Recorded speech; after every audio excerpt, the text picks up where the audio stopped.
The most intense consensus ever seeks everyone's voice. This year's CoinDesk Consensus event, which will bring key policy and technical debates to the forefront, is especially important. While the withdrawal of a handful of previously agreed-upon speaking assignments undermines full representation on both sides of the issue's non-U.S. jurisdiction involvement will make 2023's consensus one to remember, writes CoinDesk Chief Content Officer Michael Casey. I've attended 8 out of 9 consensus events since 2015, when the first one was held at the Times Center in New York. The nascent CoinDesk events team got 500 people to attend and managed to sign Citibank as title sponsor, quite a coup at a time when cryptocurrencies were still a mostly fringe topic.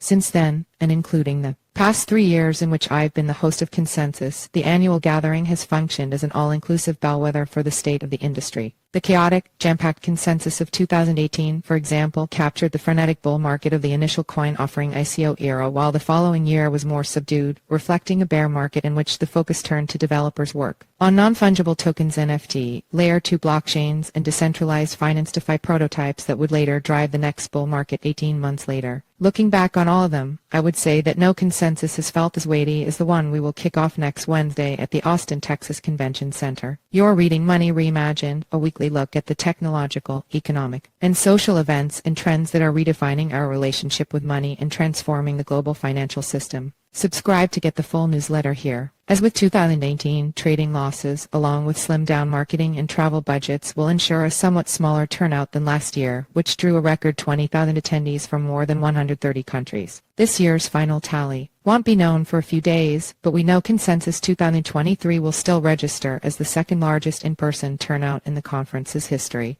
What makes this one so important is not attendance per se, it's the topics that will be discussed. Right now, there's a confluence of seemingly disjointed forces that, combined, put crypto with all its ups, downs, weighty issues, and silly sideshows into an important place in the global discourse around the future of money and digital citizenship. Sure, the FTX debacle and crypto winter have soured mainstream opinion around this industry and, it seems, contributed to another major talking point of this conference, the U.S.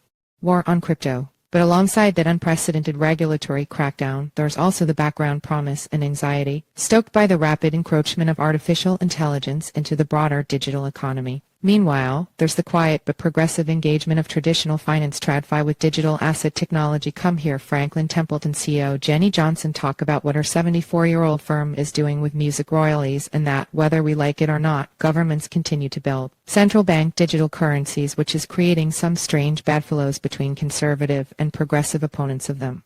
A lot rides on what happens in the policy and technical development front over the next few months and years. So, it's important that such a wide array of people will gather in Austin to discuss such matters. Developers from all the biggest protocols, regulators, and politicians from inside and outside the U.S., academics, investment professionals, retail investors, venture capitalists, institutional investors, creators, marketing professionals, and everyone in between. This year, we're taking advantage of the Consensus audience's cross-sectional representation to bring stakeholders from different perspectives together to hash out their differences and try to collectively resolve some of crypto's thorniest challenges, the results of which will be part of our inaugural Consensus at Consensus Report. But while I'm excited for the in-depth, forward-looking conversations in those workshops and more publicly, on 8 different stages, programming this event has brought home the challenges in dealing with a technology that fosters such a wide range of opinions and emotions. People from a number of government agencies, financial institutions, and mainstream consulting firms withdrew their previously agreed-upon speaking assignments in response to pressure from their internal public relations officers. This reluctance, it seems, reflects concerns about the image associated with this technology. Note, a certain chairman of a certain securities regulatory commission turned down his 3rd invitation in 3 years to speak at Consensus.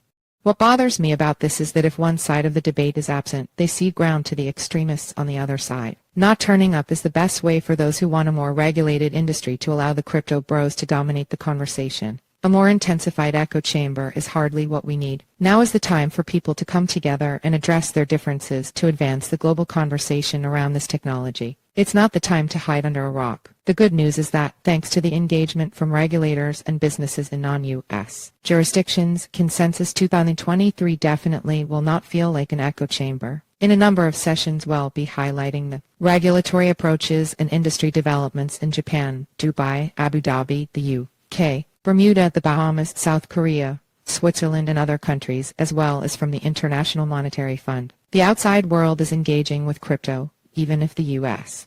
Government establishment is showing it the hand. As an aside, while we're delighted to welcome back Senator Cynthia Lummis of Wyoming and Rep. Patrick McHenry to the stage, it would have been nice to balance them with Democrats. At this pivotal moment, when regulation could drive innovation around one of the most important technologies of the century either into the shadows or toward people, companies and governments who can harness it and engineer systemic change, it is important that people are free to speak their mind. We need open, reasoned debate, not shrill fear-mongering or demonizing. That's what we plan to do in Austin. I hope to see you there.